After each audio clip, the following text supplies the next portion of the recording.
the camera? Okay. There'll be a light on the camera that is on. Yes, hello, welcome to the LEC postgame lobby. Sorry, I was just explaining about the cameras. I am here joined by Comp and by Trymbi. As you can see, the light's on the camera, so that's the one that's filming us. But you can just, look at each other to answer the questions. Funny story, actually. We tried to decide who we want for PGL, and you're a great PGL guest, but we've never talked to Comp in person on PGL. And then I heard that you really wanted to be on PGL, and then you got mad or sad that you kicked Comp off. Yeah. So I'm glad the whole bot lane's here, and we could make it happen. Yeah, we made it work, actually. That's pretty nice. It's nice. I mean, let's hope it pays off, right? The pressure's on you now. Yeah. Let's talk about the series then. Trymbi, let me go to you first. The reverse sweep, but this time it was for you guys to win. Talk to me about that last game specifically, because so much, I feel, was also on your shoulders in order to make the right decisions in the late game and the mid game. I mean, it was really dependent on like how you look at it. I felt like it was more of a team thing, but obviously it was like, I think everyone was doing his job. I think Aldo had an amazing job on Gnar, like an amazing game on Gnar. The way he was like playing it, the aggressive way of him playing, it was really insane. And if you were on the same page with him, I think it would be such a clear stomp, I think, in those fights. And they were a bit messy, that's why they were like, they're looking like this. But yeah, I mean, as a Rakan, it's always nice because I can like fill into what I need to do. Like this game at first I was like an initiator, I guess, but then after some point, like Viego and Camilo were permanently on comp, so I was just trying my best to like keep my spells up so he can actually leave and live up the day and actually do something in the team fights. Yeah, talk to me then about your perspective, Comp, because as he says, you had a marker on your back that they wanted to kill you the whole time. I mean, it's kind of like this the last 3 games because I have TF also, right? So it's like really annoying. Like, even though I felt like we were kind of winning 2v2, almost every game, if you except the first one when Healy played Pike, I felt like we couldn't really do much, right? Because we were always saying, okay guys, TF can ult, TF can ult, TF can ult. So at one point it's like so annoying and you just accept it that we actually cannot do anything, guys. Just play safe, just farm.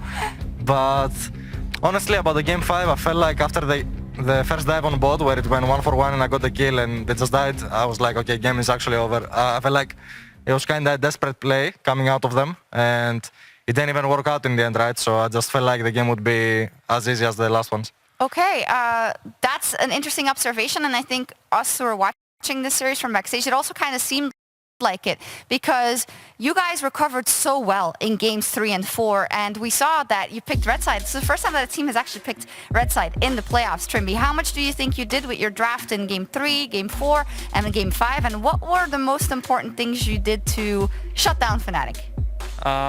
In first 2 games we were trying to make it a little bit more stable, I would say, and we were picking for like a bit of a better lanes and just actually trying to outscale. The opponent, so that's something that we are looking for. But then we figured out that we were not playing aggressively enough and we didn't have champs to do so. So we just decided to like, just go for it, where we can get like, I guess like 1-2 counter picks, right? And try to make the best out of it.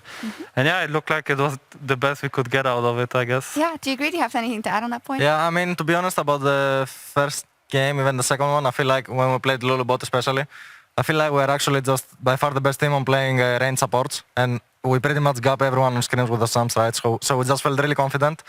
But I think the key factor about those 2 losses in the first 2 games was just forgetting about Healy and Spike, even though like later on, because the first game went to like 40 minutes, right? He was kind of useless, but the first 15 minutes, it's actually horror to play versus this guy. He is actually so good on the sump. So yeah, I mean, we will keep that in mind if we play them again in finals.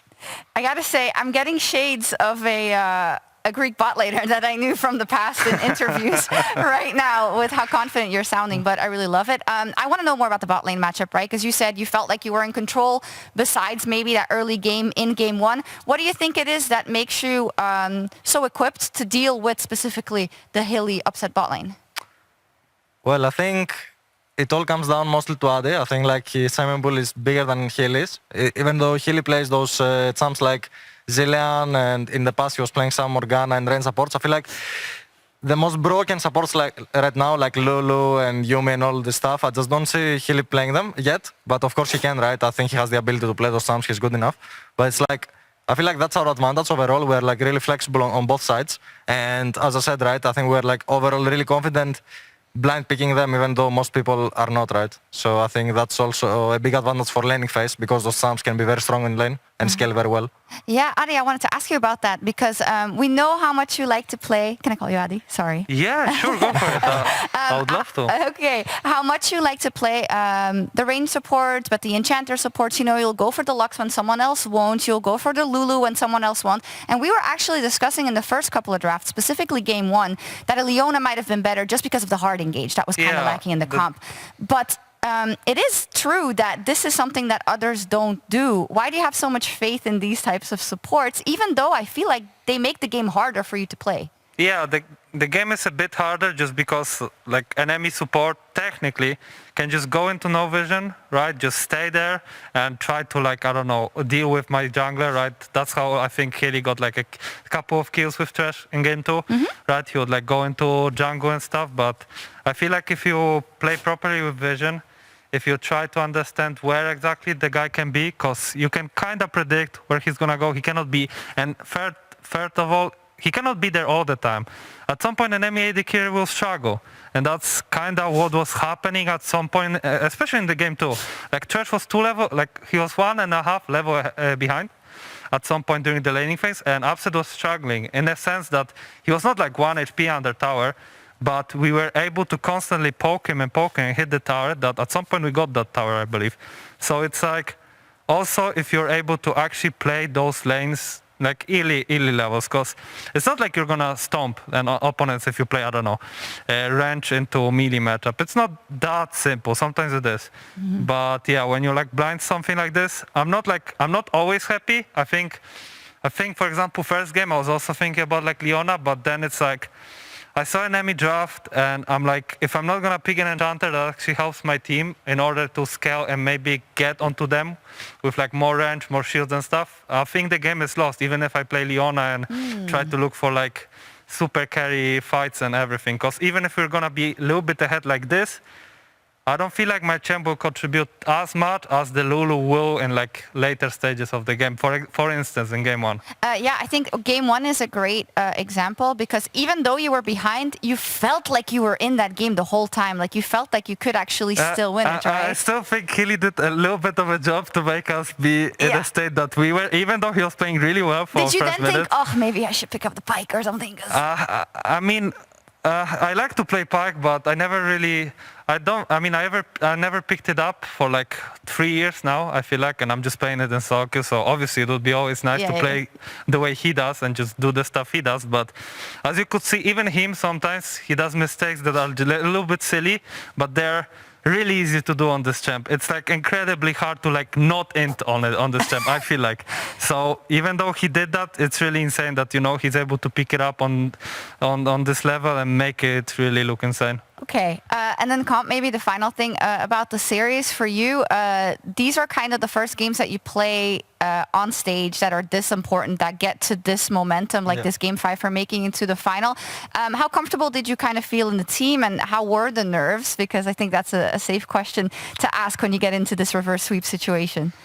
Well, for sure, like playing such an important best of 5 game in playoffs, especially in LC, it has never happened to me before, right? So like technically I should be nervous and all of this, and I should have a lot of stress, but in reality I was actually just really enjoying myself. Even though after the 0-2 I just went into the room, I was like, guys, like I really don't feel like it's a 0-2, you know, just go play the next one, it's really whatever. Of course it sucks, and if you really put it into consideration, then you will be like, ah fuck, we are 0-2, right? Yeah. But it just didn't feel like it. I was just like, you know, if we need to sit here and play 3 more games until we win the whole series, I will do it, you know, I don't care. So I was pretty much just enjoying myself. I really think today actually Comp stepped up really huge, especially mentality-wise, because as he said, like he did what he did with like the 0-2 thing. And also, yeah, like I could say, like from voice perspective, he was like one of them, like the most confident today about how to play stuff, how to do stuff. We kind of inted him quite a bit. I think game 5, at some point when he died, like I was like so shocked that we are inting him this hard when he's like smurfing the series. Him. So yeah, that was like, It was really nice to see that Comp felt really comfortable, and I could see that we had a lot of fun. Like, I mean, I personally didn't have as much fun because I was inting very hard at in some cases, you know, Right. like you just never feel, you can't really like fully get away from this because you have it like inside your head, even if you don't think about it, that, yeah, you might int again like this and again and again. But at some point I just stopped caring, you know, like I was just doing my job, and sometimes it worked, sometimes it didn't, but other players stepped up huge, and I think it was really nice series, and I felt like everyone was enjoying his time. Little bit less, little bit more, like I guess me less, but other people, like after the series, they said that it was pretty chilly and actually really nice to play.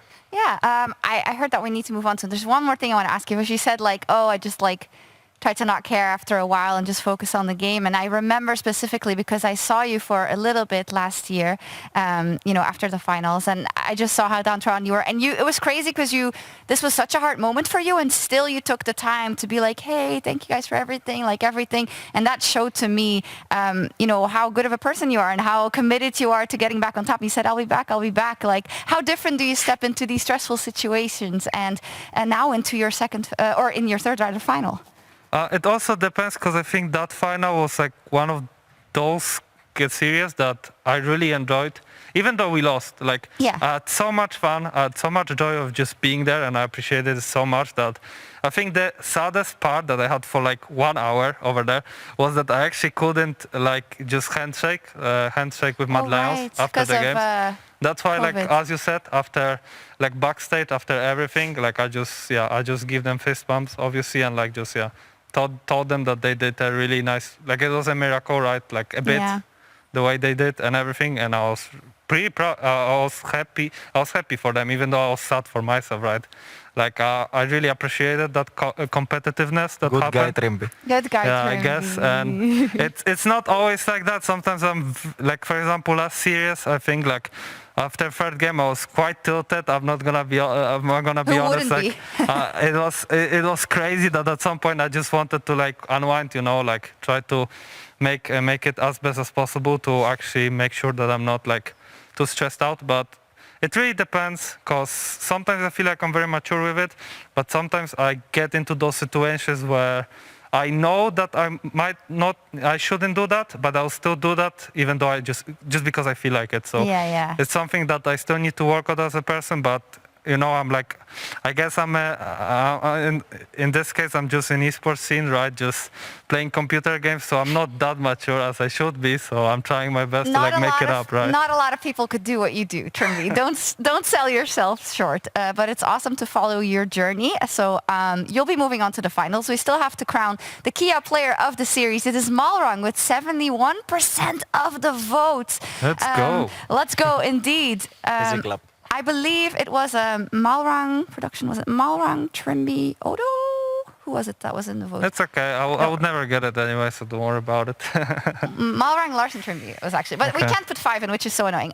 Comp, I'd love for you to talk a little bit about the jungler. For you, stepping into the team, but also Malrang, right? It was the first time for him this season so far. How much did he deserve the player of the series today? Yeah, I mean, he's a bit good at this video game, not gonna lie.